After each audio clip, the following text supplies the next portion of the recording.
como las genetistas somos como los cuarteteros, 2 horitas en cada boliche. Entonces vamos cubriendo, en realidad somos 4 en la provincia. Entonces como que hace falta, así que si alguno quiere hacer medicina interna más genética, bienvenido sea. Sí. Primero agradecerles por poder estar con ustedes y vamos a ver un poquito de lo que es la genética en general.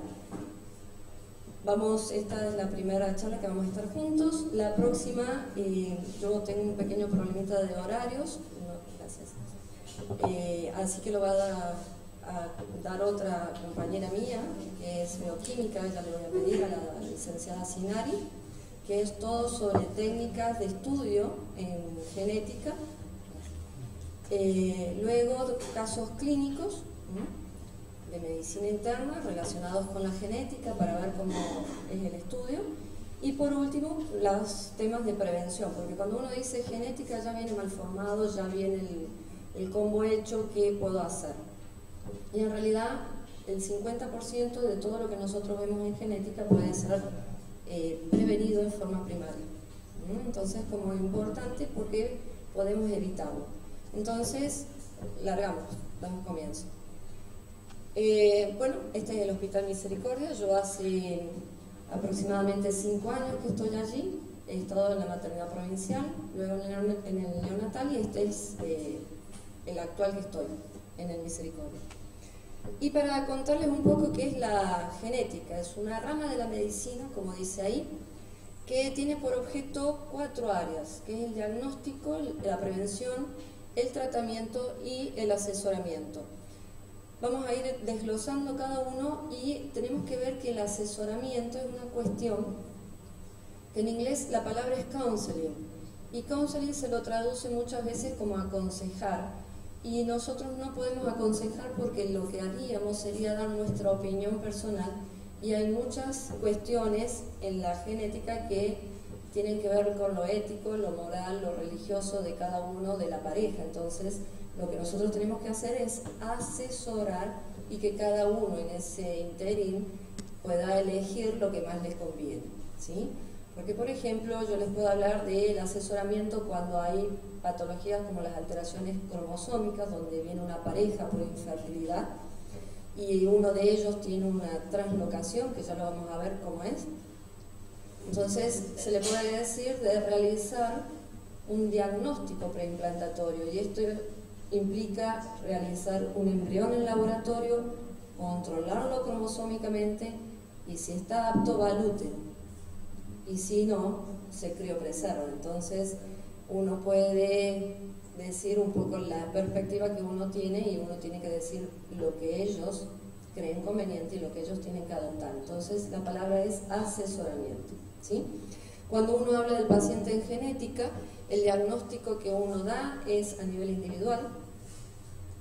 Le tratamos de dar el diagnóstico muchas veces. De 100 pacientes que entran, hacemos el diagnóstico en la primera consulta 60 aproximadamente y un 40% queda dando vuelta, por eso que es a nivel complejo, porque yo necesito del resto de las especialidades para que me acompañen, ya sea en radiología, ya sean dermatólogos, oftalmólogos, dependiendo de la patología que presentan. Cuando yo doy ese asesoramiento a ese individuo, automáticamente pasa a ser familiar y automáticamente pasa a ser poblacional. Porque si yo hago un diagnóstico de una condroplasia, estoy hablando de que esa familia tiene un riesgo del 50% de tener recurrencia. Y si yo estoy hablando de un teratógeno, por ejemplo, algún componente medioambiental, estoy hablando de poblaciones. Y cuando yo estoy hablando de las poblaciones, tengo todo lo que es el cuidado y la rehabilitación. Entonces, es como bastante amplio cuando trabajamos en genética.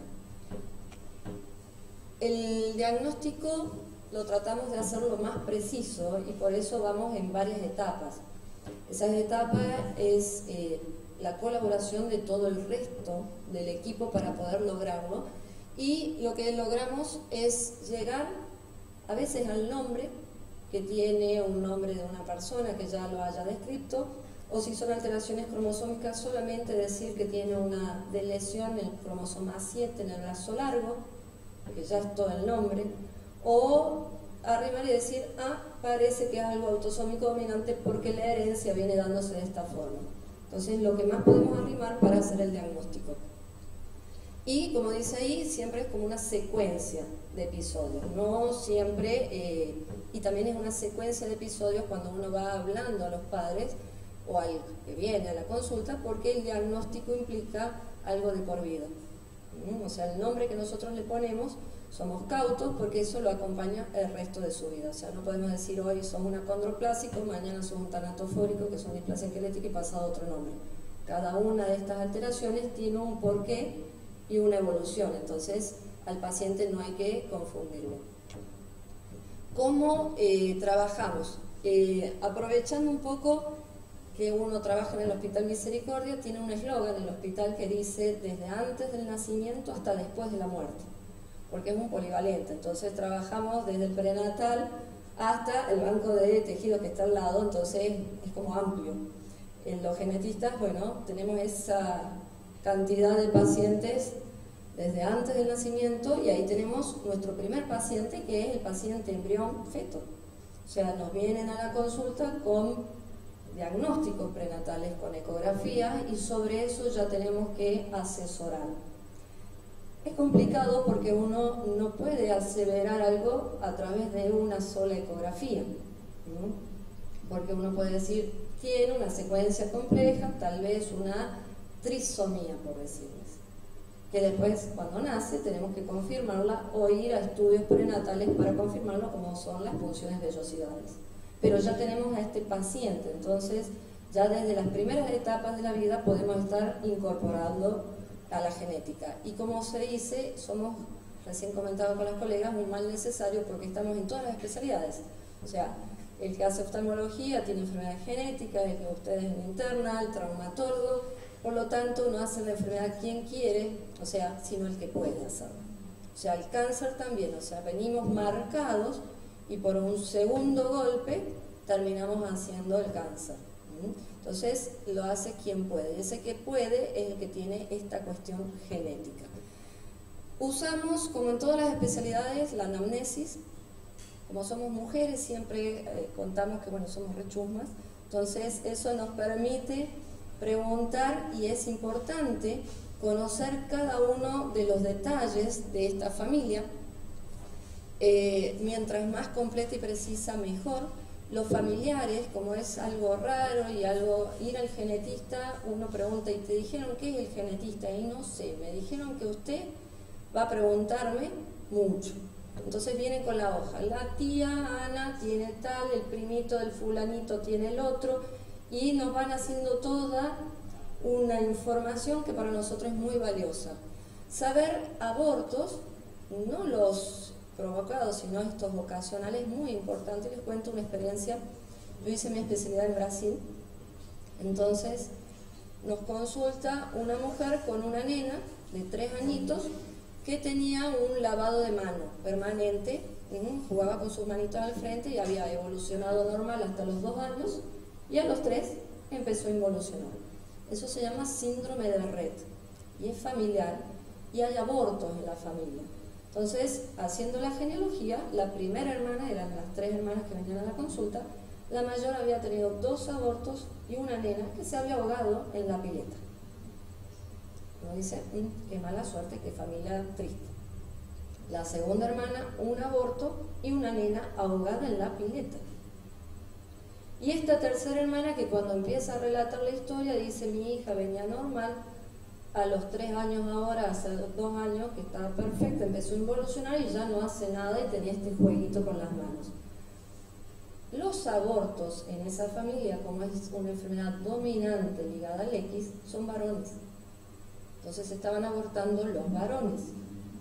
Y las nenas no se habían ahogado normalmente en la pileta, 2, mucha casualidad, sino que en ese pueblo, en San Pablo, las ahogaban. Porque tenían una evolución pésima, un retraso mental importante, entonces ellos terminaban diciendo que esa criatura era una carga familiar y por lo tanto los eliminaban. Y ella no quería eliminar a su hija, quería saber qué tenía. Entonces eso de saber los abortos para nosotros es muy importante. Nos indica para dónde tenemos que ir en la búsqueda de la patología. Después, la consanguinidad. Hay enfermedades que la consanguinidad aumenta los riesgos, por eso la famosa frase: no se casen entre familiares, porque si yo tengo un gen raro, es más fácil encontrármelo en la misma familia. Y eso pasa si alguno es de La Rioja. Hay un pueblo en La Rioja que se llama Icuña. Todos los de Icuña están al norte de La Rioja, cerca del Chilecito, son 400 habitantes. Los 400 son familiares, son primos, tíos, familiares, todos. Y ellos tienen un gen alterado que es el albinismo. Entonces, mientras la frecuencia normal en el mundo es de 1 en 20.000, ahí es 1 en 60, aportación, ¿sí?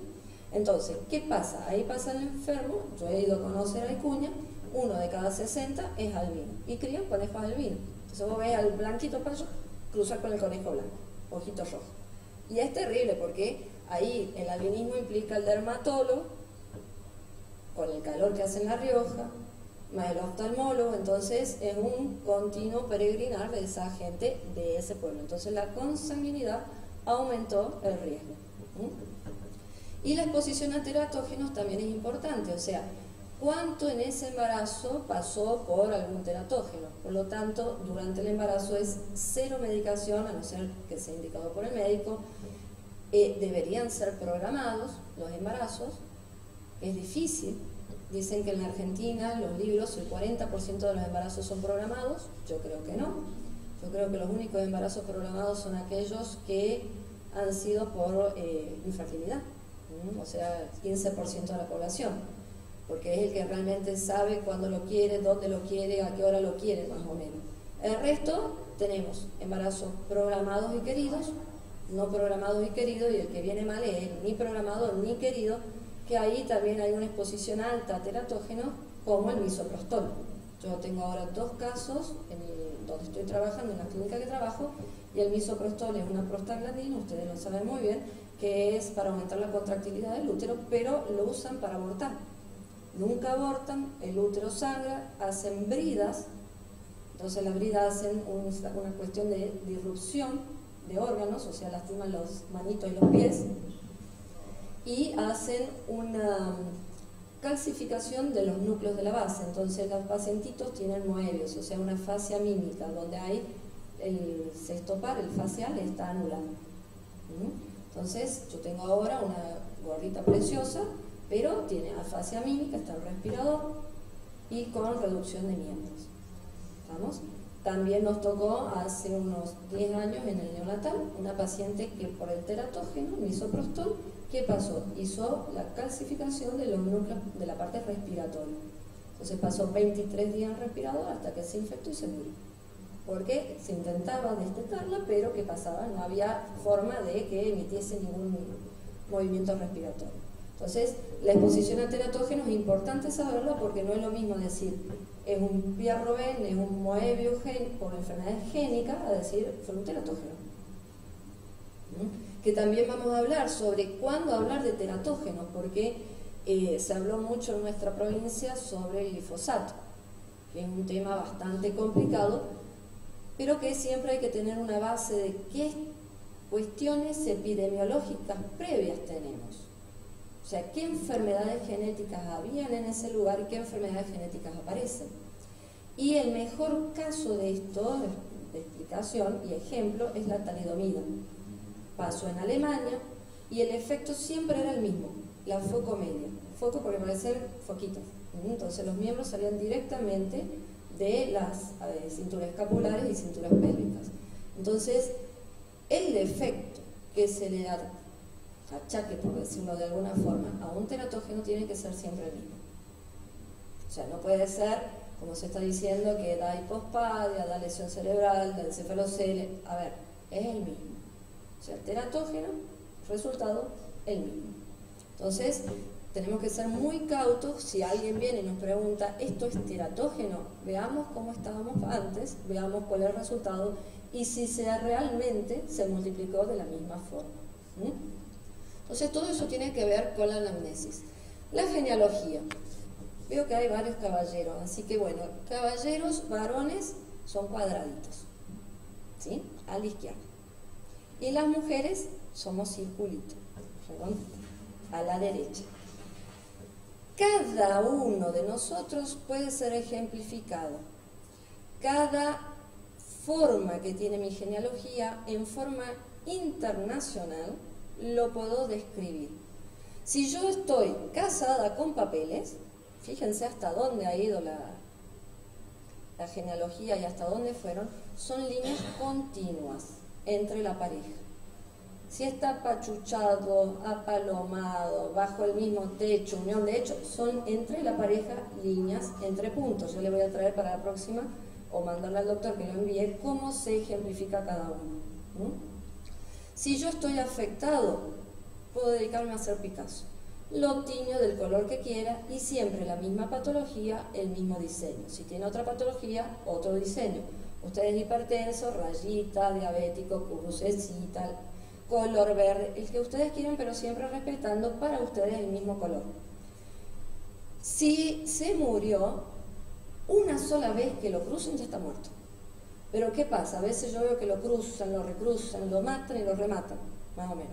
Una sola cruzadita ya está muerto, ¿sí?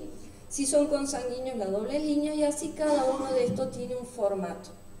Siempre 3 niveles de generaciones, y cada generación tiene un número romano, y cada persona de esa generación un número arábigo. Entonces, si yo digo de la primera genealogía 1, 2, es la mujer de la primera generación. Si llego a decir 2, 2, puedo decir paciente, la flechita significa propósito, el que nos viene a visitar, con acondroplasia, o con diabetes, o con hipertensión, lo que ustedes crean correspondiente, ¿sí? Entonces, así es como nosotros podemos ejemplificar. Abajo ya lo vamos a repasar nuevamente, según cómo va afectando las generaciones, y si afecta a mujeres y varones, yo puedo decir es autosómica dominante, es recesiva porque solamente afecta a una generación, es ligada al X porque va oblicua, o, por ejemplo, que afecte mujeres y varones, pero los varones no tienen descendencia. Entonces uno se pregunta, ¿qué pasa acá?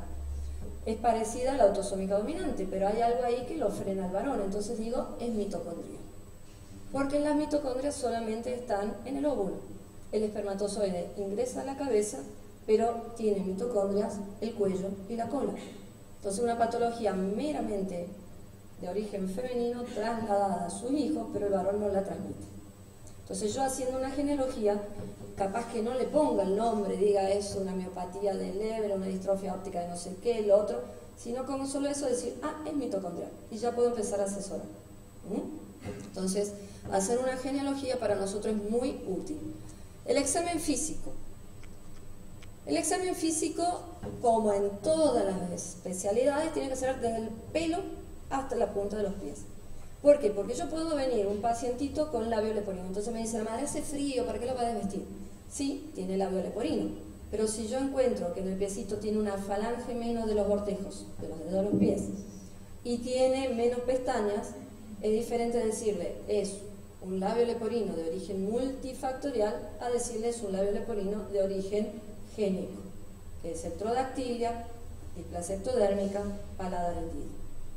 Donde uno le digo, y un poquito aumentado el riesgo de que se vuelva a dar, y más sobre este niño. A decirle, no, el 50% de los hijos va a tener la misma posibilidad de tener y cada vez más grave. Entonces, el examen físico tiene que ser minucioso. Y hay las anomalías menores que no tienen una repercusión ni médica ni estética, pero hablan de una morfogénesis alterada. Nosotros somos por arriba lo que somos por abajo. ¿Y qué significa esto? Si ustedes se fijan en los pliegues de sus manos, ustedes tienen varios pliegues. El ser pliegue único significa que se movieron menos. El 1% de la población tiene pliegue bilateral único, el 4% en una sola mano. Por eso que cuando uno ve al niño con síndrome de Down, no todos tienen pliegue simiano. La mamá dice, uy, se movió, no sabe cómo. Y porque ese movimiento de hacer prensión y oposición hace que yo tenga pliegues. Entonces, si tuvieron bastantes, y fueron traviesos. Después la pregunta es, ¿así? ¿Sí? Bastante. La cuestión es, si yo tengo un niño con mielomeningocele, ¿cómo van a ser las piernitas? hipotónicas, hipotróficas. ¿Por qué? Porque tiene un defecto en la parte distal del rafe, de la médula, entonces no puede mover las piernas, por lo tanto son piernas chiquitas. ¿Y cómo sería un paralítico cerebral en cuanto al cabello? Pregunto. ¿Cómo es el cabello de los paralíticos cerebrales? Ustedes no ven muchos chicos, pero ven el adulto ya con hipoxia, lesionado, fino. ¿Qué más?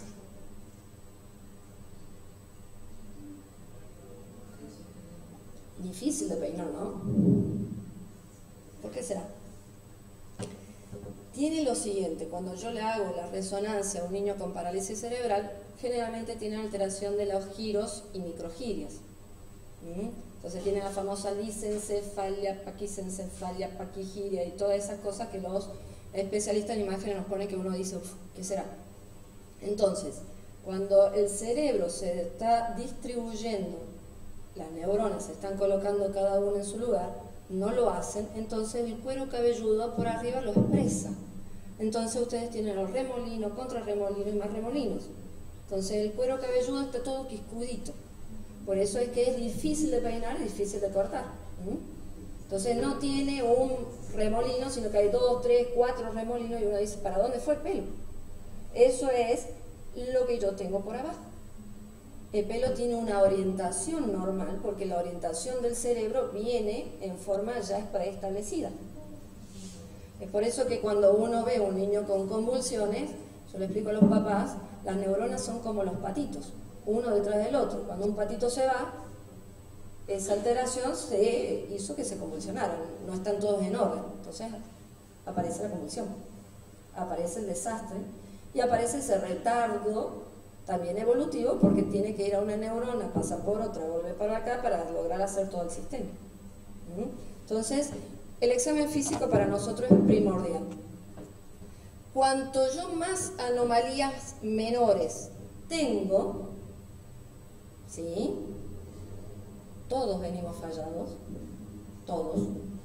De los 35.000 genes, 10 vienen fallados. Yo les cuento, yo soy miope. Si usara los anteojos, esta oreja es más alta que esta.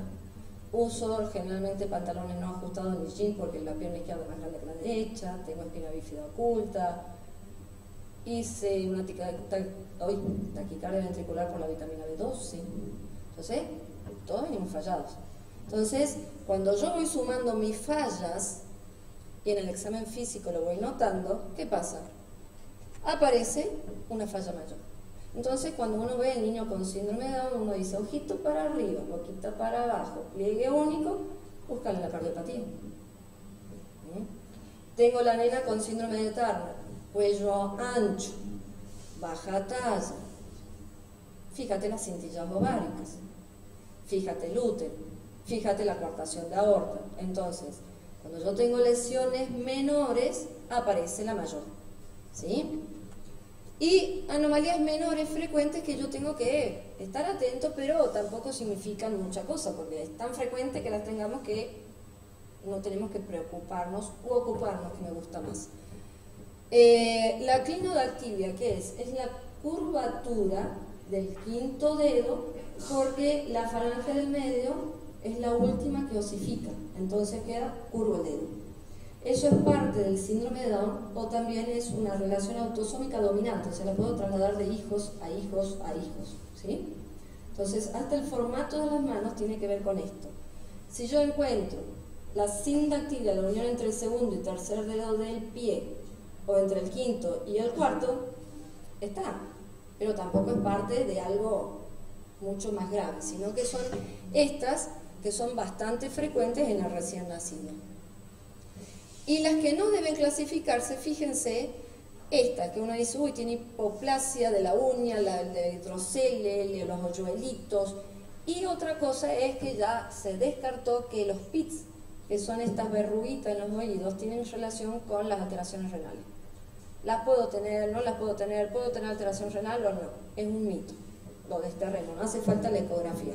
Si le quieren hacer la ecografía y tienen alteración renal, le tocó. No por los pits, ¿sí? Bueno, ¿cómo prevenir? Ahí estamos en deuda. ¿Por qué? Bien. Prevención primaria, preconcepcional. La pregunta acá, hay algunos que están embarazados. La pregunta es, ¿todas las mujeres y las novias de los varones o las mujeres de los varones están tomando ácido fólico? Y somos médicos. O sea, haz lo que yo te diga, pero no lo que yo hago. El famoso, tengo que educar a la población. Es más caro, porque yo tengo que cambiar conceptos, pero a la larga es más barato. Yo tengo que, en Estados Unidos, por ejemplo, toda mujer que empieza a menstruar, empieza a tomar ácido fólico. ¿Sí? Nosotros tenemos que cambiar. Entonces, la prevención ahí es antes que ocurra el embarazo, antes que tenga el niño con defecto del tubo neural, antes que tenga el niño con el labio leporino o la cardiopatía. ¿Por qué? Porque cuando yo me entero que estoy embarazada, ya estoy casi de 8 semanas, 7, 6. Y el tubo neural cerró el día 28, 3 semanas y media. Entonces, llegué tarde. No puedo hacer prevención. Por eso el 50% de las patologías las tengo que hacer. Otra cosa, edades. Todas las mujeres deberíamos tener a nuestros hijos antes de los 37 años. En el equipo de salud, entre que terminamos la facultad, hacemos la especialidad, después queremos hacer el máster, el otro, conseguir un empleo, hacer la casa, poner el auto, 40 años.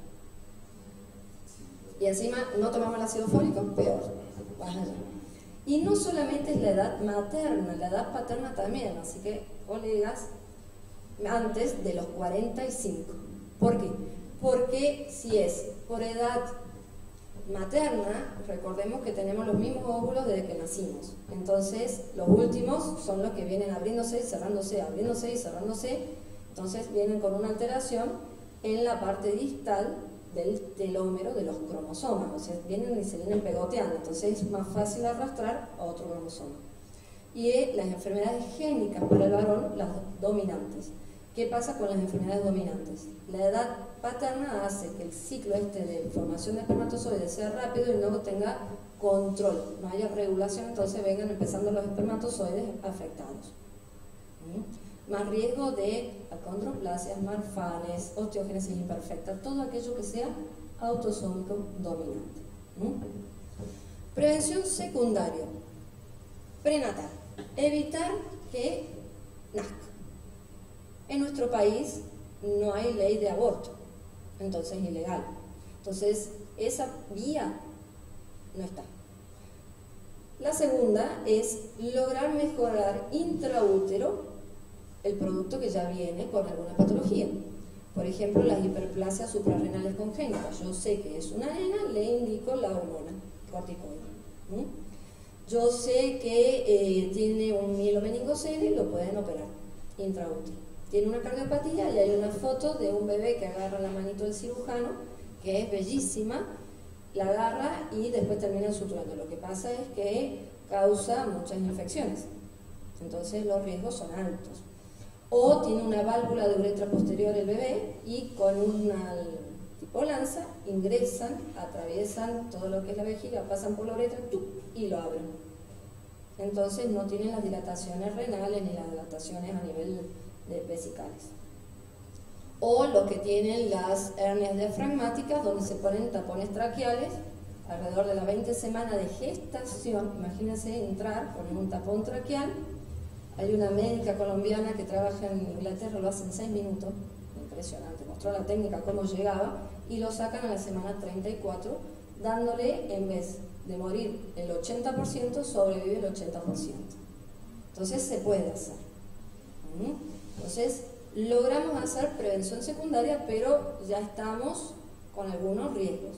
La prevención terciaria, lamentablemente, lo que hacemos siempre, que es cuando ya llegamos tarde y logramos, a veces, hacer la inserción laboral, educacional y familiar de esa persona.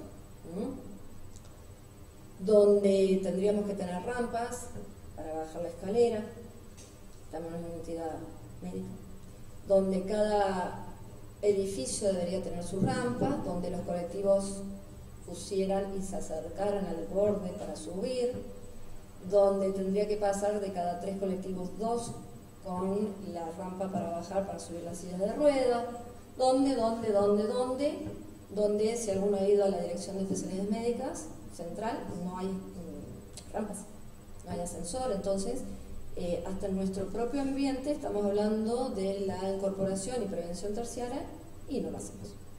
Entonces creo que es mucho más fácil llegar antes, ¿sí? Comenzar a hablar ya de las clasificaciones. ¿Vos me avisás? Cuando tienen que hacer el recreo. Bueno, vos me avisás. Bien, me dijo que había que hacer recreo. Clasificación de la patología. Esto es importante, ¿por qué? Porque siempre llega para hacer algún estudio genético del paciente. Anda que te haga el estudio genético. La pregunta es, si el estudio genético me viene negativo, no termina de ser una enfermedad genética, porque tengo que seguir estudiándolo. Entonces, el estudio genético es para decir, es algo cromosómico, es algo génico, es algo multifactorial, pero el paciente, si no se logra diagnosticar con eso, continúa. O sea, no le digo, no, se acabó, no es genético, hay que seguir estudiando, ¿sí? Dijimos que había diagnóstico, prevención, asesoramiento y tratamiento. El tratamiento actualmente lo hacemos un poco de esto de la reinserción laboral, un poco de la rehabilitación, y sí, en las enfermedades metabólicas estamos haciendo introducción de las enzimas que fallan. Nosotros en el Hospital Misericordia, le contaba al doctor, hemos descrito ahora una niña con morquio. Es una enfermedad metabólica de mucopolisacaridosis, se da una en 100.000 y como una enfermedad poco frecuente, la obra social, que no tiene en este caso, pero si lo tuviera lo tendría que cubrir, y el Estado lo cubre por la ley. Entonces, se hacen infusiones endovenosas de las enfermedades metabólicas una vez por semana y el paciente tiene una vida espectacular. No curo la enfermedad, pero sí le doy calidad de vida. Entonces, es importante ir viendo a quiénes poder ir haciendo tratamiento. Entonces, cuando yo clasifico las enfermedades genéticas, las clasifico de esta forma. Son cromosómicas, génicas o multifactoriales. Las cromosómicas, según el número o la estructura de nuestros cromosomas. Nosotros tenemos que tener 46 cromosomas, XX las mujeres, X los varones. Las enfermedades génicas, a estos genes incluidos ahí, en cada uno de estos cromosomas, y las enfermedades multifactoriales, que significa gen más ambiente. Entonces empezamos con las cromosómicas. Para esto yo tengo estudios que lo van a ver más adelante. Yo puedo ir desde un estudio general, por ejemplo, le puedo pedir una bilirrubina y ustedes dicen bilirrubina. Y sí, ¿por qué? Porque tiene un citomegalovirus que me dio una microcefalia. ¿Sí? O le puedo pedir una glucemia y digo, hace hipoglucemias. Entonces puede ser un Bedwill-Wiedemann. Entonces, con estudios tan básicos como una glucemia puedo largar y hacer diagnóstico, más la clínica. O llegar y hacer estudios a través del cariotipo por las enfermedades, por las técnicas de citogenética o moleculares que ustedes van a ver en la próxima clase. Entonces, cuando uno habla de citogenética está hablando de los cromosomas, cómo yo los veo a los cromosomas, y yo los veo así. Es como si ustedes me dijeran, ¿cómo vemos el electro? Ustedes se fascinan con el electro, esa onda PQRS que para uno pasa, y yo digo, miren qué bonito. Entonces, esa técnica, como todas las técnicas, son técnicas de cocina. O sea, yo pongo un poquito de esto, un poquito de aquello, de esto y resuelvo. Entonces, desde el año 56 se hace una extracción de sangre, cualquiera de nosotros podemos hacer con heparina, cerramos la jeringa y la mandamos a genética. Esa es toda la técnica. ¿Para quién es el extractor? Temperatura ambiente, la sangre puede estar circulando 72 horas, que para mí me sirve. No la trasvasen a tubito, no la trasvasen a nada, sino que sacan sangre con heparina en la misma jeringa, la cierran al genetista. Ahí nosotros en genética nos sirve para diagnósticos clínicos, y uno dice, ¿al niño con síndrome de Down le sacan sangre? Y sí, ¿por qué? Porque a pesar de que tiene el diagnóstico clínico y es el único de los síndromes que no hace falta evolucionar, no hace falta que yo diga ojitos achinados con comisuras hacia arriba, boca para abajo, porque es tan evidente y tan conocido que no hace falta otra descripción que poner síndrome de Down. Pero ¿qué pasa? Toda alteración cromosómica puede ser obtenida de tres formas.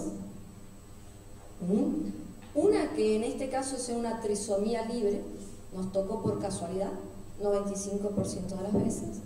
La segunda que sea por una translocación, o sea, algo agarrado a otro cromosoma, o mosaico. El mosaico es por una alteración, un mosaicismo que es somático, o sea, vino bien y se empezó a alterar después. Entonces la cuestión es, no es lo mismo asesorar a una familia, usted tiene un niño con síndrome de Down por casualidad, a usted tiene un niño, como nos tocó, y les cuento el caso, por una translocación donde el riesgo puede llegar hasta el 100%. Paciente en el neonatal, parejita joven, ella 17 años, el 19, lo atendimos con la doctora abogado, el bebé le sacamos sangre, es raro, la frecuencia hasta los 37 años es un niño cada 500, a los 40 es uno en 100, a los 45 uno en 12. Entonces, 19 años y 17 muy jovencitos. ¿Qué pasó? Cuando encontramos, tenía una translocación cromosómica 21-21. Entonces, ese es el diagnóstico clínico y diagnóstico preciso con esta citogenética. Entonces, bueno, automáticamente sacarle sangre a los padres. El varón, papá, de 19 años, tenía su translocación. Entonces era 21-21. Cuando yo tengo esta translocación 21-21, yo tengo que decir, ojo, es el 100% de su descendencia con síndrome de Down. ¿Por qué? Porque él viene con los dos juntitos, más el otro, siempre 3. A los 2 años aparece con otro chico, síndrome de Down. En eso que estamos diciéndole, mira, tuviste un bebé, hicimos el cariotipo, este bebé es lo mismo, tiene el cariotipo con la translocación 21-21, acordate que vos tenés la translocación. Ojo, nunca hay que hablar de culpable, acá no hay culpable, es lo que les tocó, ¿sí? Vos tenés la alteración 21-21, todos tus hijos van a ser igual. Respuesta de él, ¿y si la cambio a ella? Vos tenés la alteración 21-21. ¿Qué pasó? 3 años después cae con otro bebé con síndrome. Entonces, terrible, porque nosotros le avisamos, le informamos, le dijimos, esto sucede por tal cosa. Entonces, diagnóstico. El diagnóstico que nos puede permitir hacer la citogenética. También para el cáncer, recuerden que el cáncer es una manifestación donde hay múltiples células y cada vez más inmaduras, por lo tanto hay múltiples translocaciones, o sea, esos encuentros celulares pueden dar cualquier resultado. Y para nosotros, las translocaciones, por ejemplo el 922, el cromosoma Filadelfia, les sirve mucho para quien hace oncología, saber cómo va haciendo la evolución. Está peor, está mejor, con el tratamiento mejorado, ¿qué pasó? Y después el diagnóstico prenatal para decir, en esto de la hiperplasia suprarrenal, estamos embarazados de una nena, por lo tanto hay que entrar con corticoides. O tiene ciertos signos ecográficos y uno decir, bien, hago entonces una punción para saber si es un niño con síndrome de Down, una trisomía 18 o qué estoy enfrentándome. Entonces esas son las importancias y bueno, tengo este resultado. Las tinciones son convencional, que es colorear a todos los cromosomas de un mismo color, que es el color azul del GIEMSA, o hacer bandeo. Y el que más se usa es el bandeo G, porque se hace tripsina, donde se aniquila algunas proteínas y después se lo vuelve a colorear con el GIEMSA. Entonces, por ejemplo, el cromosoma, ¿tenemos un? O si no, aquel chiquitito que está allá abajo es un cromosoma 22.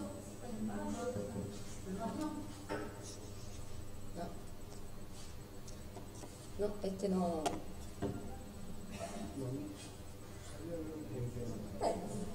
Por ejemplo, este es el 21, ¿sí? Fíjense que tiene como una rayita. El 22 le decimos la corbatita.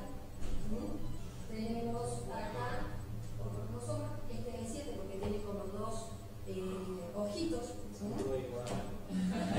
Ah, pero es como para mí el electro de ustedes. O sea, 22 no, el 22 tiene rayita así, es como la rayita de River, diríamos, medio pegada así, y el otro tiene corbatita. Entonces, cada uno de los cromosomas se clasifican según el centrómero en si son metacéntricos los dos brazos del mismo tamaño. Si son submetacéntricos, el brazo corto es más cortito que el largo, y si no, los sacrocéntricos, que tienen un brazo corto muy chiquitito con satélites. El brazo corto, nombrado P, porque estaban en Francia en el año 1970, y entonces le dijeron al francés, ¿y cómo le ponemos el cortito? P, petit. Y al brazo largo, se miraron entre todos y le dijeron Q. ¿Y de dónde Q? La letra que sigue. O sea, no recalcaron mucho por dónde venir, ¿sí? Gracias. Entonces, uno tiene cada uno de ellos un formato, y esas bandas son como las huellas digitales. Cada uno de estos, cuando nosotros informamos, tenemos que informar 20 grupos de metafases de estos 46 cromosomas, con un bandeo entre 450 y 500 bandas. Esto se hace a ojo humano, gracias a Dios, entonces seguimos en vigencia. Si no, también lo hacen las computadoras, pero las computadoras lo ordenan por tamaño, entonces no saben si correlaciona ese cromosoma realmente con el otro o no. Entonces, al poner 2 cromosomas 21, dice, esto es el tamaño. No lo pone según las bandas y según cuál cromosoma. ¿Sí? Entonces seguimos trabajando nosotras. Bueno, la más frecuente de las alteraciones numéricas, porque nosotros tenemos alteraciones por número. Recuerden que está el número haploide, el N, el número 23. Si son exacto múltiplos, uno puede tener las tetraploidías y la triploidea, o sea, tener 69 cromosomas o 92. Esos son pacientes que vienen con un embarazo donde hay una placenta muy hidrópica como si fueran cachos de uva, y es el riesgo que ustedes tienen que controlar para que no haga algún coriocarcinoma. Entonces son esas las que tienen las triploides y sobre todo las tetraploidías, donde el embarazo no progresa y las placentas son terribles, van a cáncer. Y después tenemos las anomalías aneuploídicas, que no es exacto el número del 23, entonces están las trisomías, que son la trisomía del síndrome de Down. Estos son gemelitos, donde uno nace, en realidad para la Argentina son mellizos, los gemelos son idénticos. Estos, el niño con síndrome de Down con el fenotipo típico, y entonces después viene la trisomía 18, el 13, ahí lo vamos a ver, y las monosomías, que es la única que sobrevive, es el Turner. El 45X, no es X0, es X, ¿sí? Entonces, yo tengo los cromosomas 21 acá, extra. Ahí tengo uno, acá tengo el otro, y acá tengo el otro, ¿sí? Bien, trisomía 18. Este niño cuando nace es hipotónico, después se pone hipertónico, ¿sí? Y la característica más importante es esa. En la mano, cuando uno ve segundo sobre tercero, quinto sobre cuarto, y esto es una trisomía 18 hasta que me digan lo contrario. Y me voy a seguir peleando porque es una trisomía 18. O sea, viene el cariotipo normal y le voy a decir, no, trisomía 18. Búscale el 18 extra. Esa mano es típica. Después tiene la dorsiflexión del primer ortejo, el dedo como si fuera una escopeta, el pie mecedora porque el calcáneo es más prominente, el occipucio más prominente, y tiene una desproporción de la cara con relación al cráneo, como la carita chiquitita en un cráneo grande, ¿sí? Entonces, viene con lo que ustedes quieran. Ahí viene con hernia umbilical, con ónfalocele, con encéfalocele, con cardiopatía, con lo que ustedes quieran, viene. O con nada. Nada, excepto todas estas cosas que hacen que fallezca. Uno hasta ahora no sabemos el por qué, pero la mayoría, el 99%, fallece al mes de vida. Uno dice, no tiene cardiopatía, no tiene el otro, pero ya viene como marcado. Tiene que fallecer, ¿sí? Poquitos son los que quedan con sobrevida. Trisomía 13. La característica es el labio, la aplasia de cutis vértex, o sea, es como si le hubieran sacado un pedacito del cuero cabelludo, y la polidactilia posaxial. Yo tengo preaxial en relación al eje, el pulgar, posaxial y mediales. Las posaxiales son las más comunes, ¿sí? Entonces, este niño tiene una alteración de la línea media, entonces puede tener labio leporino lateral o medial. Cuanto más lesión tiene, hace la probóscide, que es esta, que sería como una especie de nariz, y sería cíclope. ¿Por qué? Porque se va uniendo todo, se fusiona al medio, ¿sí? Pero puede ser este. Entonces, el examen físico tiene que ser muy cuidadoso. ¿Por qué? Porque entraron en una de mis clínicas que yo trabajo un niño con una CIA a operar. Y no salió de la cirugía. Entonces, cuando preguntan, ¿por qué no salió? Si todas las chances iba para estar bien. No salió porque tenía plasia de cutis vértex, tenía apenas un botoncito en el borde, en el canto interno, sería el interno de la mano, ¿sí? Y tenía una trisomía 13. Entonces, los padres pasaron por una cirugía, el bebé pasó por una cirugía, hubo costos extras. Entonces, hay que tener cuidado a quién operó. Porque este chico, a más tardar, en la semana fallece. Es el que menor sobrevida tiene, ¿sí? Y el Turner. El Turner tiene descripciones en diferentes etapas de la vida. Yo lo puedo describir en forma prenatal, entonces viene con una translucencia nucal aumentada. Generalmente la translucencia nucal, cuando yo hago la ecografía, tiene que venir con menos de 2.5 milímetros, ¿sí? En las ecografías de los Turner vienen entre 7, 8, 9, 10, 11 milímetros de grosor. Entonces ese cuello alado que se le ve ahí y que hace como una cascada de eventos donde yo voy viendo cada vez más alteraciones, veo la citis, veo la lesión a nivel pleural, cardíaca, porque tienen cardiopatías asociadas, y hasta el edema del tegumento. El 90% de todas las nenas con síndrome de Turner fallecen intraútero. Las que nosotros vemos son las menos, y nace una cada 10.000. Entonces, cuando uno dice, ¿cómo está el prenatal? Yo lo veo así. Cuando nace, en el momento del nacimiento, nace con un edema del dorso de mano y dorso de los pies. Entonces es como los alfileteros de las abuelas. ¿Se acuerdan de ese pañito que uno le ponía en los alfileres? Así. Eso desaparece y aparece la cardiopatía a los 15, 18 días, que es la coartación de aorta. Y cuando crece a los 5 o 6 años está la talla baja y el tórax en escudo. Cuando llega a los 12 hace la menorrea.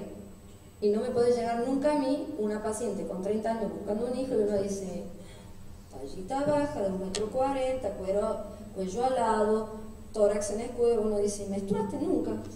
¿Y cómo no te buscaron la menstruación? No sé. El año pasado tuve 4 así. O sea, ¿qué nos pasó como equipo de salud? O sea, pasó desde el neonatólogo hasta el ginecólogo 30 años y decir no menstrua. El ecografista, un útero hipoplásico niño, como dicen, la cintilla y las hormonas y el control pediátrico con la talla. O sea, algo nos falló, mucho. O sea, no pueden llegar por amenorrea. Y cuando nosotros tenemos pacientes bien controladas, donde se hace el diagnóstico al nacimiento o cuando son infantes, uno puede ingresar con las hormonas, mejorar calidad de toda la parte de osteoporosis, por la falta de estrógeno, todo esto, y ya tengo 2 mamás con síndrome de Turner. Y uno dice, ¿cómo? Sí, 2 mamás que han hecho ovodonación y han tenido sus propios hijos, sus propios embarazos. Entonces, si yo acomodo, acompaño y cuido a estas mujeres, puedo lograrlo. El coeficiente intelectual, el 95% tiene buen coeficiente. Termino acá y ahí me paro. Esto es el diagnóstico prenatal y recuerden que es un screening. En los screening yo obtengo solamente el 80% de cobertura, o sea, viene la paciente y me dice, y nació el bebé con síndrome de Down y a mí me hicieron todo y me salió normal. Sí, porque es un screening. Tengo la translucencia nucal que me da el 75-80%, acá el ductus venoso y los huesos propios de la nariz hasta el 80%, o sea, 80 es máximo la cobertura. ¿Sí? Si yo quiero el 100%, expulsión de vellosidades, que es eso, agarrar, ingresar con una aguja y sacar material. ¿Sí? Hacemos un recreo.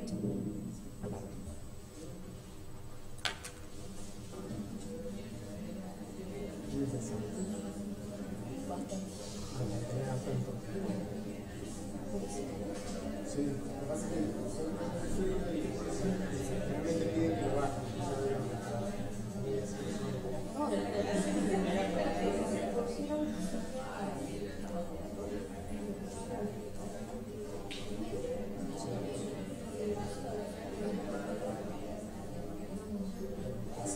Casos de fiebre amarilla ya.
No sé cuánto a ustedes les puede interesar esto porque es mucho recién nacido, pero los adultos también. Bueno, es algo que nosotros no lo vemos, entonces para nosotros es como interesante, sí. O sea, ver una imagen, yo ni me acordaba, nunca vi, la gran memoria.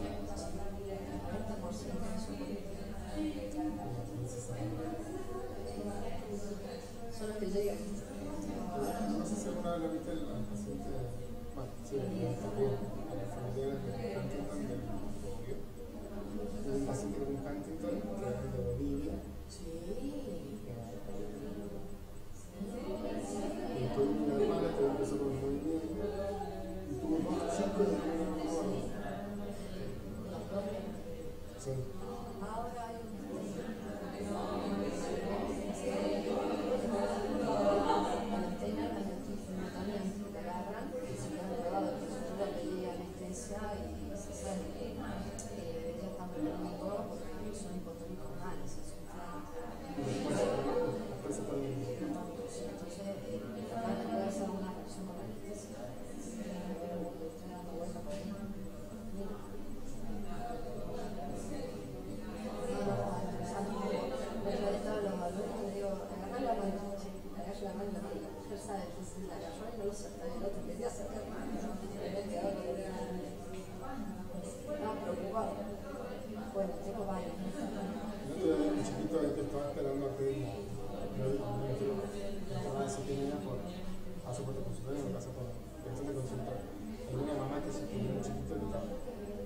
no sé qué tenía, no tenía nada. nada,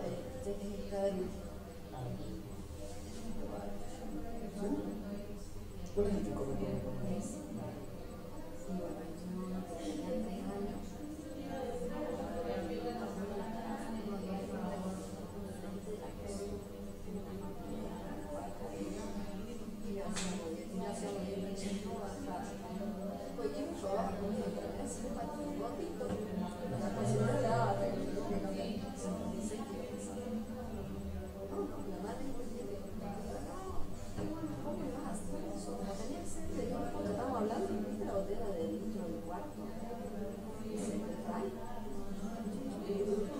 cuando se la veremos casi la terminamos.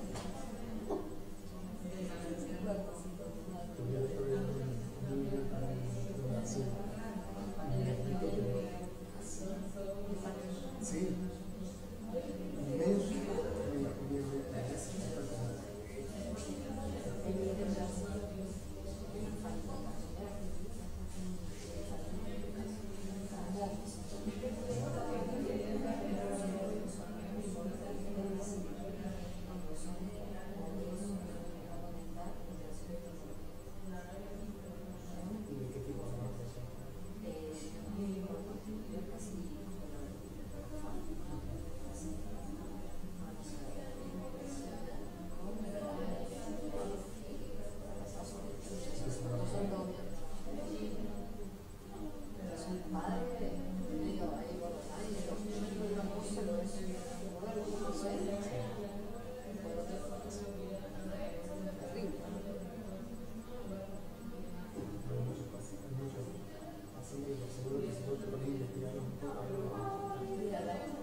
es cierto, es como los hubieran olvidado.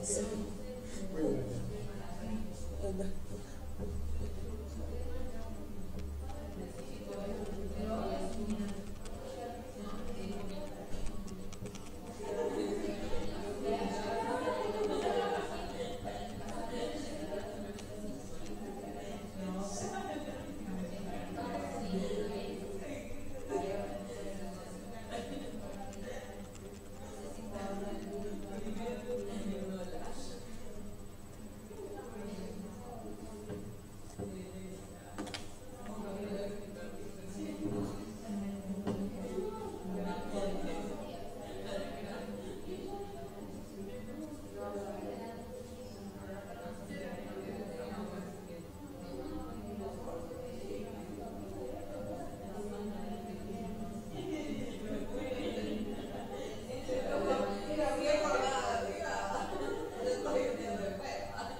Bueno, ¿seguimos?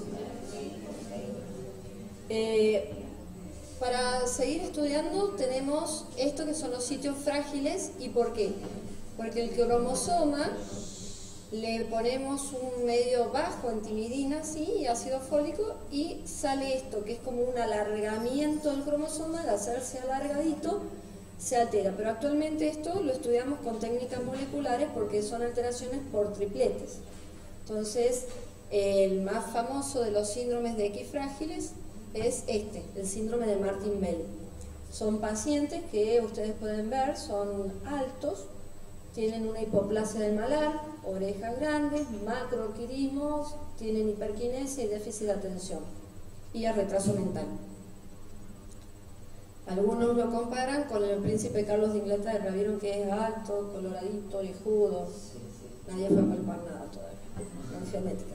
Pero vieron que tiene un delay cuando habla, ¿sí?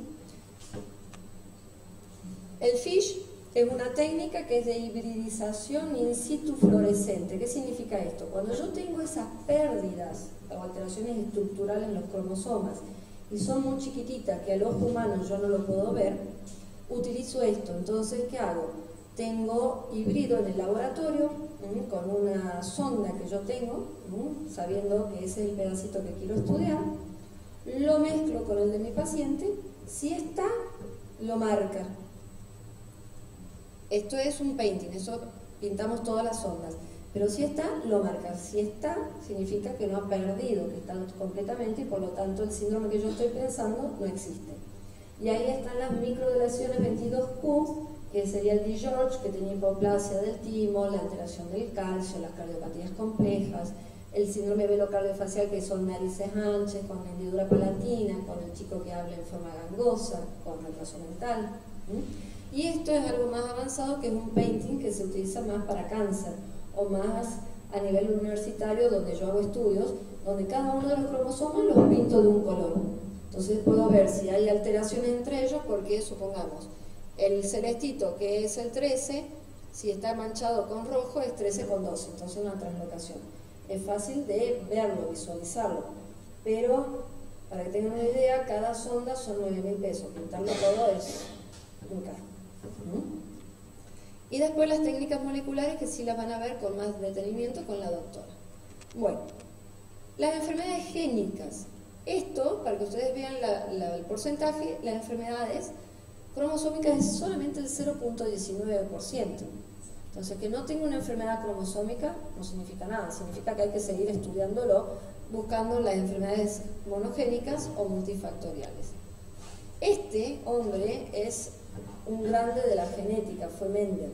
Mendel era un hiperkinético, un Asperger, al igual que Einstein. O sea, cada uno de estos grandes personajes, uno puede decir, tuvo una patología genética. Él fue una persona que lo echaron del colegio y después terminó siendo el genio de la genética con las famosas herbillas rugosas, lisas, amarillas y verdes, y las leyes que sabemos de segregación, de distribución y de herencia lauritaria. Nosotros tenemos un manual de herencias que puede ser consultado vía internet. Si ustedes quieren tomar la base, se las digo. Es www.c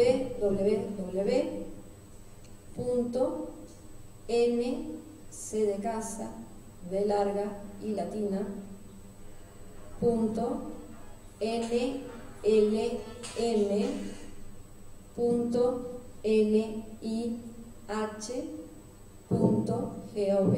Repito, www.nsbi.nlm.nih.gov. Es la Biblioteca Nacional de Estados Unidos. Cuando uno ingresa ahí, en las bases busca y dice OMIM. El OMIM están todas las enfermedades génicas, las autosómicas dominantes, las recesivas, las ligadas al X, están todas.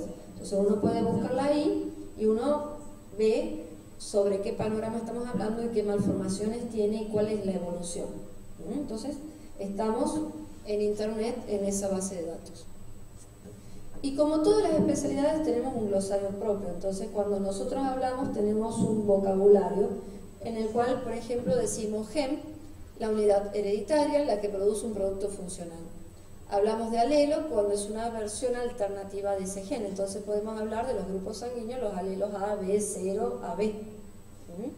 Hablamos del locus cuando es el lugar físico donde yo voy a encontrar. Por ejemplo, si yo busco el gen de la holoprosencefalia, lo voy a encontrar en el brazo largo del cromosoma 7, 7q32. Si cada gen que yo voy buscando lo encuentro en un lugar físico. Ahí, por ejemplo, a nosotros nos gusta mucho hablar del general, entonces uno habla de Tom Cruise, por ejemplo. ¿Qué puede tener? En mi época lo tomábamos como el lindo, ahora hay otros. Tom Cruise, si ustedes ven la foto de cuando era más jovencito, tiene un incisivo central único. ¿Sí? El incisivo central único es la expresión mínima de la holoprosencefalia. ¿Sí? Mel Gibson tiene una mancha café con leche en la espalda y es hiperlaxo. Vieron las películas, se saca el brazo. Aprovechen. O sea, cada uno de nosotros, como les dije al principio, venimos con fallas. Hay que saberlas aprovechar. Y entonces vamos diciendo, por ejemplo, el lugar físico de esta holoprosencefalia está en el cromosoma 7, en el brazo largo, 7q. Los polimorfismos son las variantes, muchas formas de misma alteración. Por ejemplo, yo tengo un polimorfismo del ácido fólico, de la enzima. Yo tengo una mutación, soy heterocigota para la 5,10 metileno-tetrahidrofolato reductasa, que ustedes en clínica médica la pueden tener como aquellos que tienen mayor riesgo de hacer infartos de miocardio, o hacer abortos, o tener niños con espina bífida o algún defecto de cierre. Eso es un polimorfismo. Genotipo y fenotipo. El genotipo es lo que yo veo en la constitución genética. Entonces el genotipo de un niño con síndrome de Down tiene 47 cromosomas, 47 XY de un varoncito más 21. Y el fenotipo es lo que yo observo.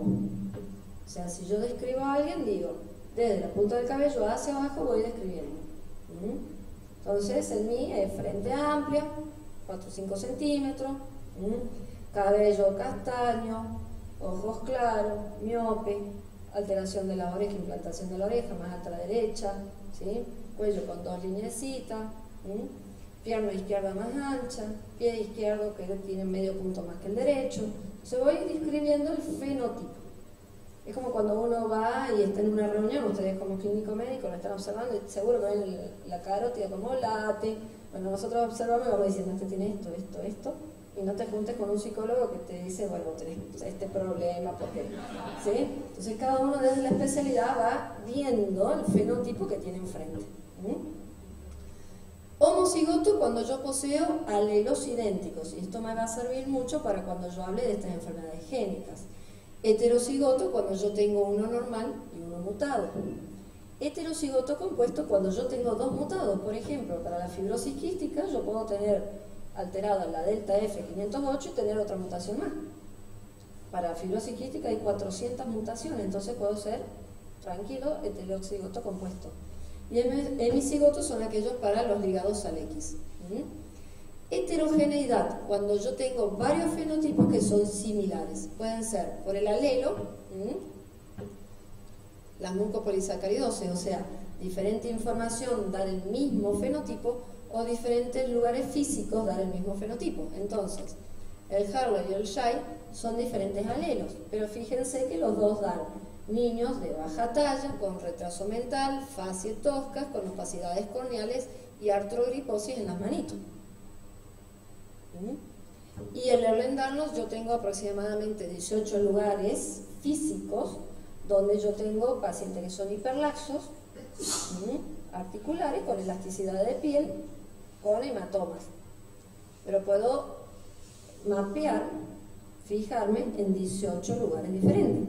Por eso que cuando uno pide estudios, sí, le puedo pedir, haceme genes, pero enfocado a qué lugar. Yo no le puedo decir al paciente, vení y tráeme un mapeo génico. Si le pido un mapeo génico, le estoy pidiendo que me secuencien los 3.000 millones de pares de base. No hay forma. hasta el programa Genoma Humano, el Lugo en 1985, cada base $1. 3.000 millones de pares de bases, 3.000 millones de dólares. Actualmente el secuenciamiento del genoma son $12.500. ¿Qué obra social? Acá tenemos un auditor, ¿qué obra social nos dice, ajá, te lo pago? Ninguno. Y imagínense que yo le digo, quiero saber dónde está el loci de Ehlers-Danlos. Bien, ¿cuál? Son 18. ¿Cuántas mutaciones? No sé. A 30.000, 40.000 pesos por cada lugar físico, por cada cantidad de mutaciones, saquen la cuenta. Yo trabajo más por la obra social. Y hay diagnósticos que son clínicos.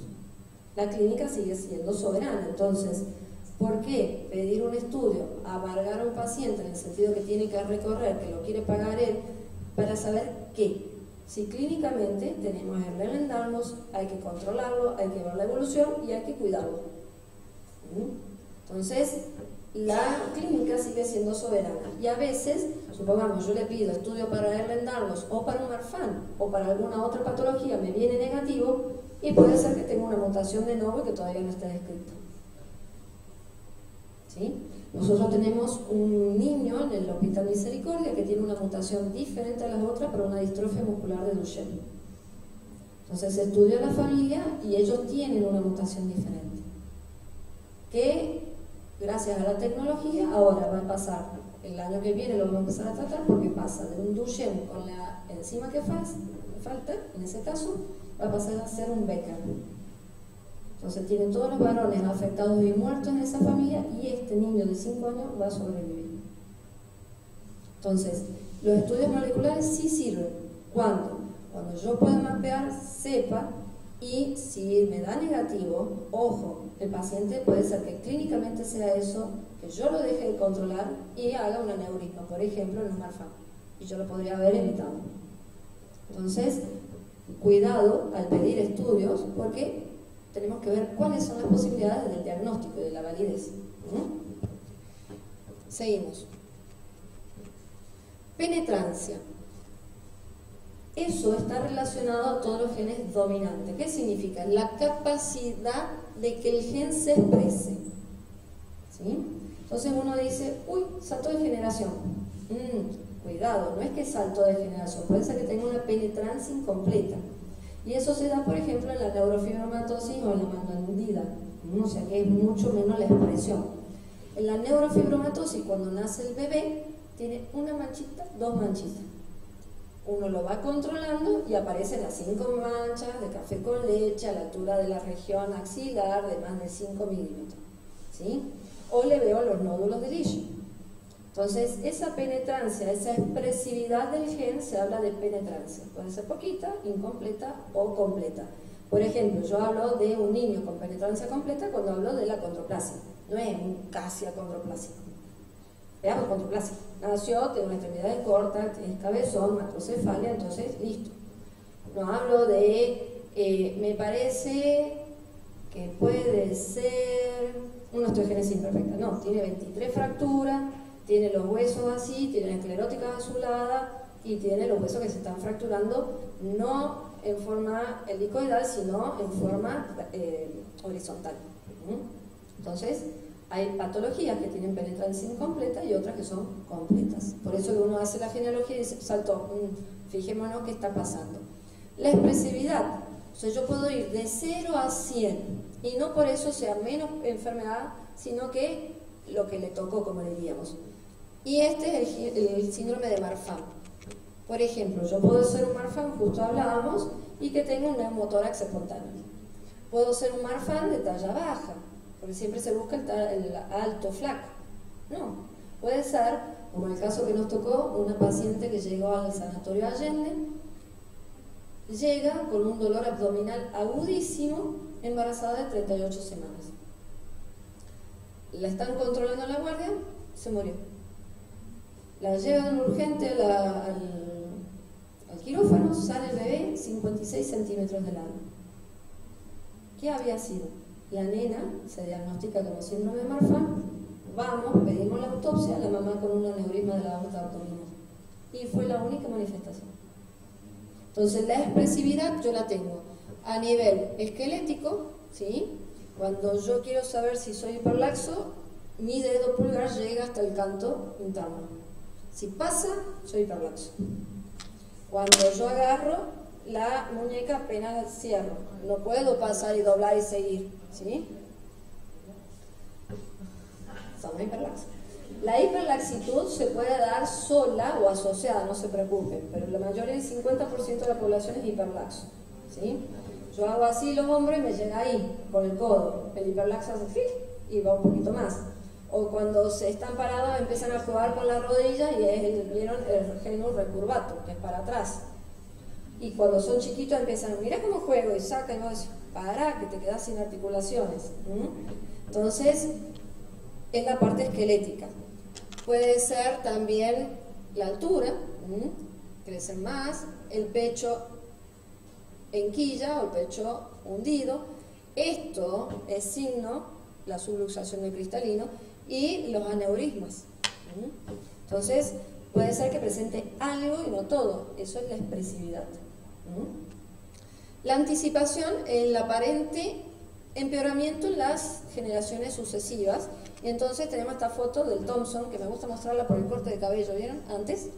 Entonces tenemos la abuela con la tosis palpebral, la madre ese corte de cabello, tosis palpebral, nariz un poquito más ancha, fácil, uno la ve así, dice, impresiona que viene con retraso. Vieron que cuando uno ve a los pacientes con la edad nos ponemos más minuciosos y ya clasificamos. Y el bebé que ya viene hipotónico, ¿sí? Con la tosis palpebral, la boquita en carpa, las orejas más grandes y bueno, uno ya dice, ahí tenemos retraso. Entonces, la anticipación, cada generación viene peor. Entonces, la edad de inicio es variable. Uno dice, pucha, esta viene cada vez peor. Algo está pasando. Y generalmente estas enfermedades donde hay anticipaciones porque los nucleótidos, los trinucleótidos, se están expandiendo. El Steiner es por esto, la Corea de Huntington es por esto, el epifrágil es por esto. Entonces voy a decir, vamos empeorando, no, ¿qué pasa? Y las tres cuestiones de genético, congénito, hereditario, ¿qué son? Genético porque afecta al gen, o sea, vamos a decir que todo es genético, excepto las infecciones o las cuestiones teratogénicas, pero afectan a los genes. Congénito, al momento del nacimiento lo detecté, y hereditario, si lo transmito o no lo transmito. Entonces, un bebé con síndrome de Down es genético. Es congénito porque lo detecto al momento del nacimiento. Es hereditario, depende del cariotipo. Si es trisomía libre, no lo heredo. Si es translocación, es hereditario. La Corea de Huntington es genético, no congénito, hereditario. El Zika no es genético, es congénito porque la microcefalia es de 29 centímetros, 28 al momento del nacimiento, a diferencia del citomegalovirus que hace la microcefalia a los 8 o 9 meses, y no es hereditario. ¿Sí? Entonces, en eso se basa también el asesoramiento. Los pacientes vienen por tres preguntas: ¿qué pasó? ¿Qué pasa? ¿Y qué me va a pasar? Entonces, esas tres preguntas tratamos de resolverle con la cuestión de la genética.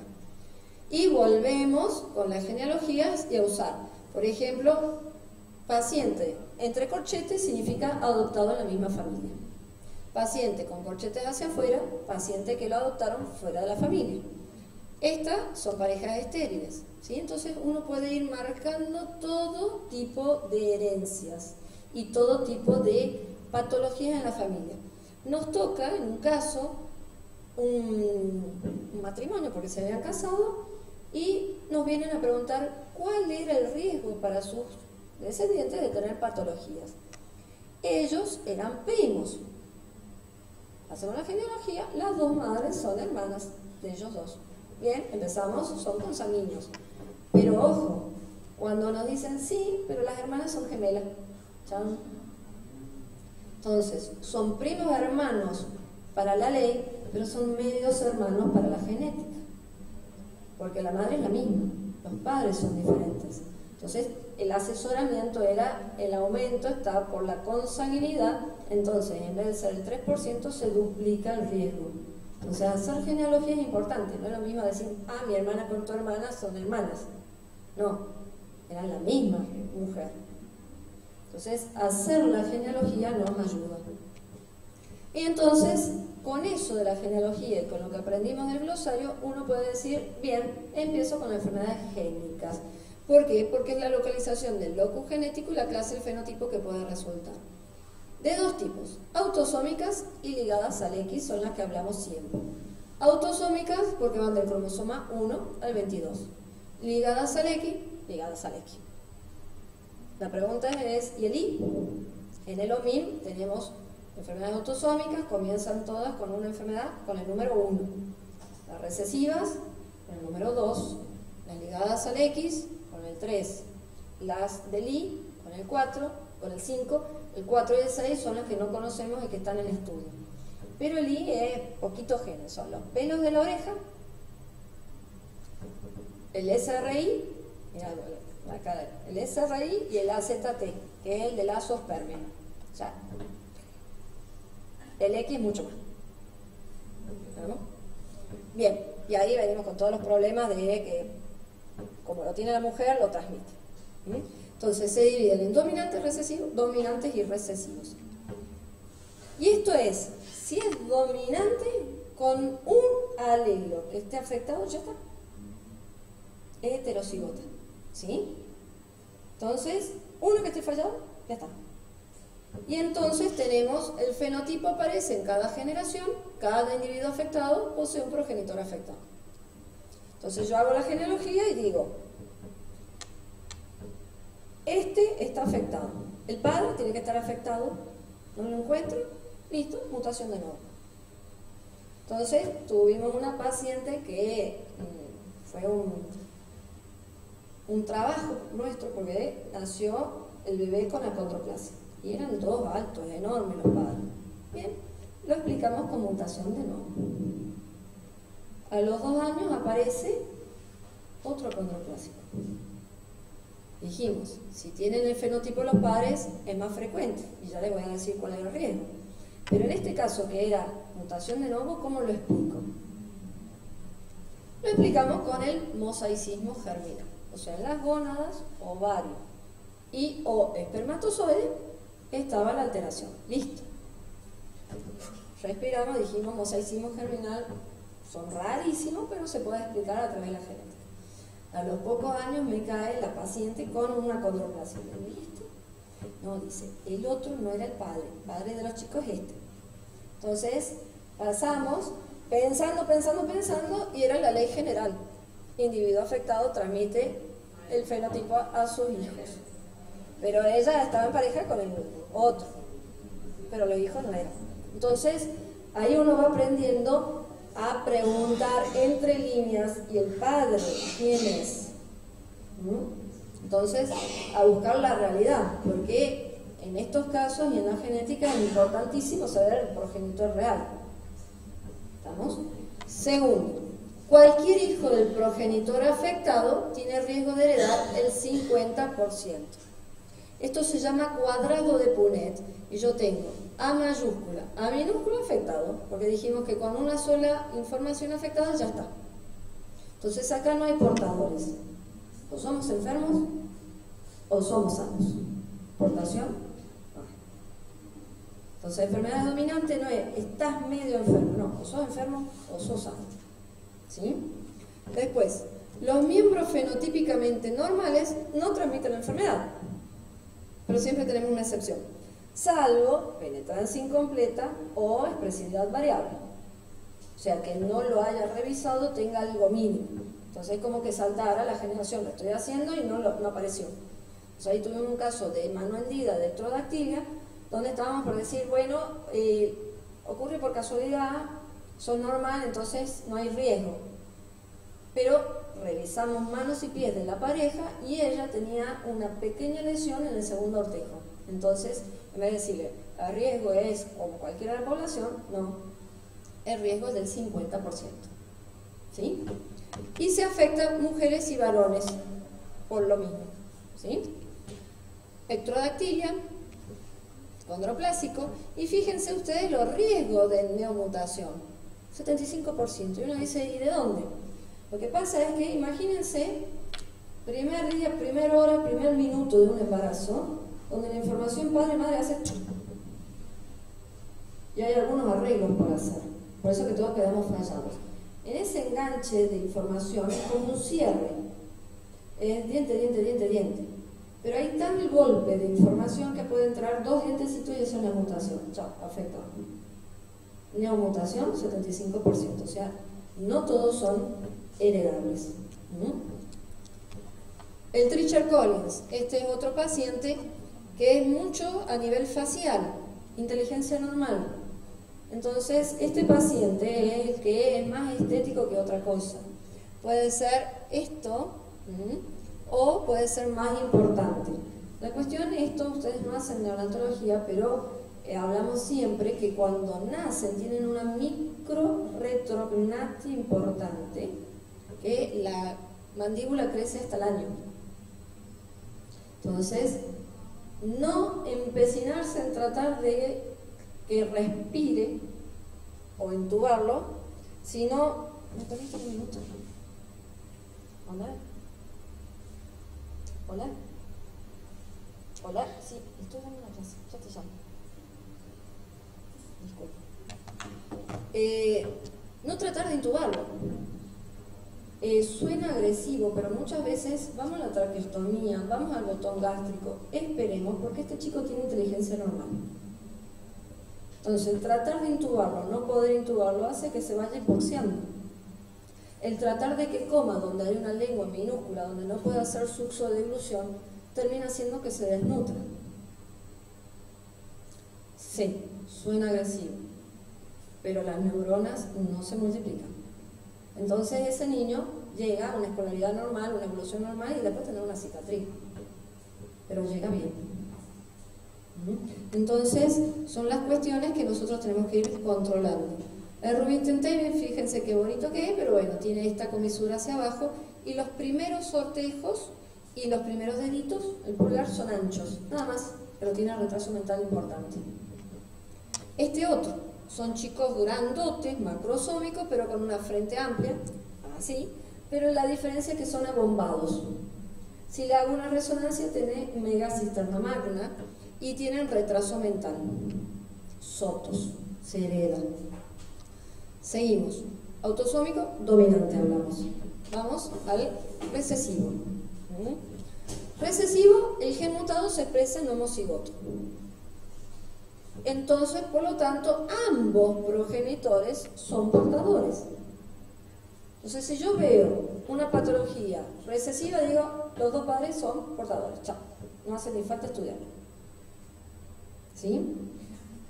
Para que ustedes tengan una idea, todo lo que es dominante es estructura, por decirlo así, todo lo que es recesivo es funcional. O sea, acá están casi todas las enzimas mezcladas. Y se presenta por igual en ambos sexos. Tenemos el cuadradito de Punnett y acá existe el tema de que soy portador. ¿Por qué no hago la enfermedad? Porque esta información puede suplantar a la enferma. Entonces soy portador sano. Entonces saco un chico sano, saco 2 portadores y saco el afectado. Hay que tener en cuenta que es por cada embarazo. Y ya les cuento una historia. Siempre hay muchas historias acá. Hay antecedentes de endogamia o la consanguinidad aumentada. Esto. Albinos negros. Hablábamos de los albinos de La Rioja. Estos niños, hace 3 años hubo un matrimonio en Estados Unidos que tuvo un bebé blanco. Le dijeron de toda la pobre mujer. Es un albino. ¿Por qué lo traigo a colación? Porque los albinos en África son amputados y son cuidados por la Organización de Naciones Unidas. ¿Por qué? Porque los médicos, chamanes de allá, que tienen poder, si tienen un pedacito de albino. Entonces los andan apuntando. Es como una tradición. Entonces por eso están cuidados. Pero existen los albinos de padres negros. Es un defecto. Con esto aprendimos mucho. Esto es un síndrome de Meckel-Gruber. Encefalocele, polidactilia, riñón poliquístico. Esto no lo van a ver ustedes porque fallecen. No tienen mucha sobrevida.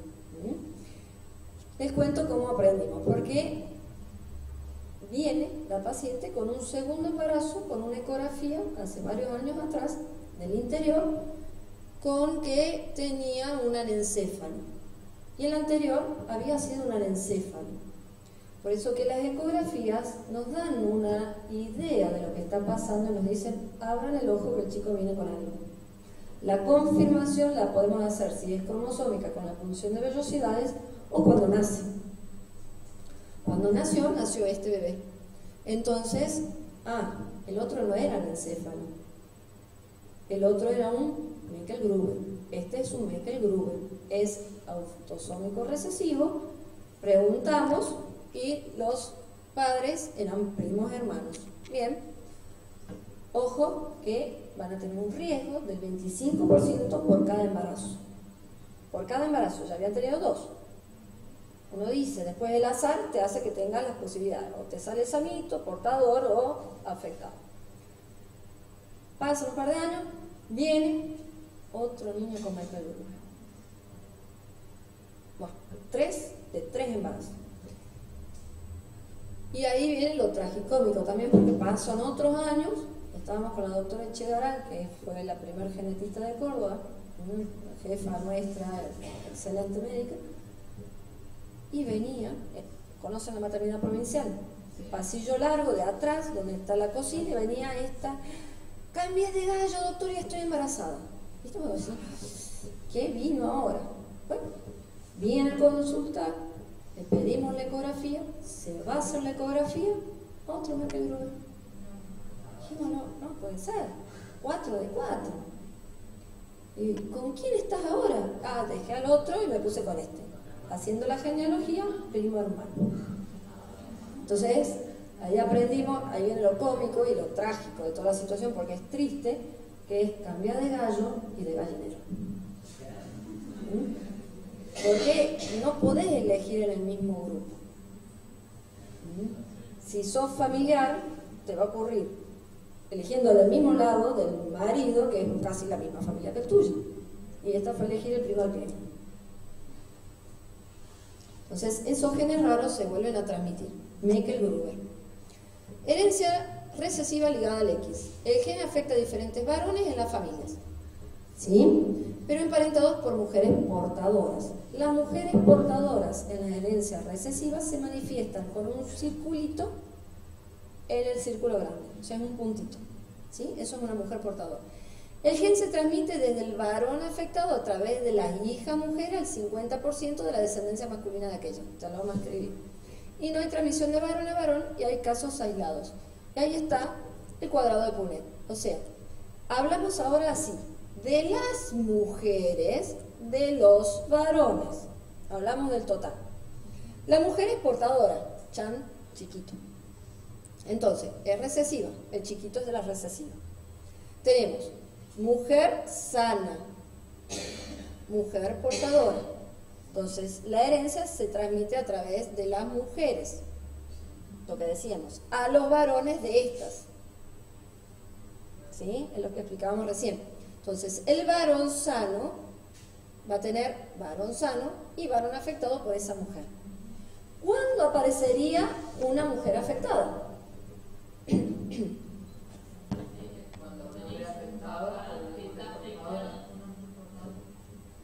Genial.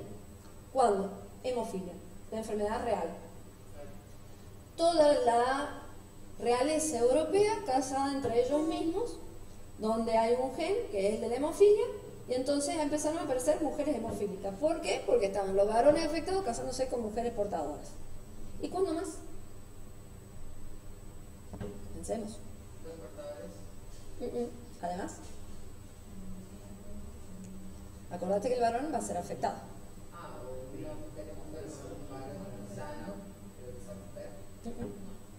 Que la mujer, en vez de tener sus 2X, tenga solo uno. Acuérdense que tenemos una teoría, que es la hipótesis de Lyon, ¿sí? Donde yo inactivo, hasta las cromátides, inactivo uno de los cromosomas X porque es mucha información. Si yo tengo una alteración cromosómica en ese X, más esto que es ligado al X, no puede inactivar algo que sea dominante o recesivo de un autosoma, porque es el único cromosoma. ¿Me entienden? Entonces queda efectivo. Entonces, si hay translocación cromosómicas o si hay un X solo como un Turner, entonces tiene todos juntos. Y ustedes me dicen, ¿puede nacer una paciente con este y con este? Sí. Yo tengo, por ejemplo, acondroplasia con síndrome de Down con Turner. Sí. Entonces, es la función y la mezcla de toda esta información. Entonces, esas son las posibilidades de generar mujeres afectadas, ¿sí? Y la dominante, como es aquella primera que hablamos de la red, del síndrome de red, donde los varones afectados tendrán sus hijos varones sanos y todas las hijas mujeres afectadas, haciendo este cuadradito de Punnett, y los hijos de ambos sexos de una mujer afectada tendrán el 50% de heredar el gen mutado, por eso que los varones se morían y la nena estaba afectada. Y finalmente, las enfermedades multifactoriales, donde interactúa esta información genética y medio ambiente. Y esto es lo que uno más ve. ¿Por qué? Porque se describe la utilidad del ácido fólico hace muchos años. El ácido fólico lo describió una mujer en el año 1939, Lucy Wilson. En 1942, Smithless, de un tipo que estaba allá, dice, ojo con las convulsivas, ustedes tratan mujeres ya adultas. Cuidado con los anticonvulsivantes, el ácido valproico, porque es antagonista del ácido fólico. Entonces todas esas mujeres que tenían hijos, tenían niños con defecto del tubo neural. Después hay un húngaro, Seisel, que dice, bueno, yo voy a hacer un trabajito. ¿Qué hace? Agarra 3 países por un lado, 2 países por otro, empiezan a embarazarse las mujeres. A las que tenían convulsiones y que tomaban ácido valproico, de 3 países le dijo, ustedes van a tomar ácido fólico, y las de los otros 2 países no. Cuando vieron que nacían cada vez más mielos de las que no tomaban ácido fólico, pararon el estudio, porque ya es antiético, porque están viendo resultados, todo el mundo toma ácido fólico. 1991, el CDC de Atlanta dice, toda mujer debe tomar ácido fólico cuando empieza a menstruar y terminar cuando deja de menstruar. Es mala praxis en nuestro país, en Córdoba, no indicar el ácido fólico. ¿Sí? Mala praxis. O sea, no pueden meter un juicio. No lo hagamos por el juicio, hagámosla por la cuestión de la prevención. El ácido fólico sale aproximadamente 100 pesos las cajitas por los 3 meses. Un niño con mielomeningoceles sale $500.000, fuera del daño psicológico, familiar y todo lo que se pueda hacer. Y la reinserción social. Los defectos son las anencefalias, que se da más frecuentemente en mujeres, los encefaloceles, que todos vienen el 80% con complicaciones y anexos, o sea, otras patologías, y después las espinas bífidas, que van desde la cervical hasta la región lumbosacra. Mientras más alto es, miren el defecto que tiene, mientras más bajito, menos complicación. Entonces, ¿por qué llegar a este límite si yo tengo prevención? Y la prevención es barata. Entonces volvemos a la misma pregunta. ¿Quién está tomando ácido fólico? De acá salen todas a comprar el ácido fólico y a tomarlo. Porque nadie sabe en qué momento se embaraza. Y más si tienen un factor de riesgo al lado. Mira, este ahí, al lado de este. ¿Vamos? Se escapa un espermatozoide, embarazo seguro. ¿Estamos? Entonces, prevención, llegar antes, evitar. Son complejas las patologías genéticas y podemos hacerlo. Fumar, el cigarrillo alterado con el gen afectado, como es esto, es multifactorial, da labio leporino. Entonces, las patologías multifactoriales son gen y medio ambiente. ¿Estamos? Y ya para concluir, les traigo esto porque es lo que vamos a ir viendo y es una cuestión cómica de la genética, pero es para que ustedes vean hasta qué punto está mezclado la ética, lo religioso, lo moral, y que estamos bien en el infinito. Entonces es un McBaby, ¿sí? Vieron que el McDonald's, McBaby. Está el empleado clonado del mes. Vieron que el McDonald's tiene empleado. Están los combos. Dice, la cajita feliz sale con papas a la manzana, y entonces dice, la verdad, no me imaginaba que con el tema del genoma humano la clonación anduviera así de rápido, ¿no? ¿Sí? Entonces acá está el ADN, el screen. Entonces ahí vas dejando la cuestión del gen. Dice, ¿les puedo tomar el pedido? ¿Ya dejaron el ADN? Sí. Estamos viendo los menús My Baby. Dice, ¿qué te parece, Vichy? ¿Nena o nene? Entonces ella le dice, al empleado clonado, fíjense, les puedo ofrecer el combo 2, sale mujercita, morocha, ojos verdes, estatura 1,75, genéticamente limpia, fat free, coeficiente intelectual alto, inclinación por las ciencias económicas, carácter manejable, no sé quién hizo esto, y hobby el violín. Dice, me gusta, ojos verdes, ¿no? Me gusta, pero con ojos marrones para que me haga juego con las cortinas. Miren a la simpleza o lo grave que está. Por 50 centavos le agranda el combo, entonces sale el mellicito. Entonces, esto se puede hacer, o sea, uno puede hacer el diagnóstico preimplantatorio, donde yo puedo escoger si tiene patología o no, si sale traslocado o no. Yo puedo elegir sexo, puedo elegir, por ejemplo, tengo pacientes con neurofibromatosis que no quieren su hijo con neurofibromatosis, puedo elegir el que no tiene fibrosis quística, puedo elegir, hasta qué punto. Entonces, esto hace parte a la genética, digamos. ¿Bien? ¿Preguntas? ¿No? Bueno, nos vemos entonces.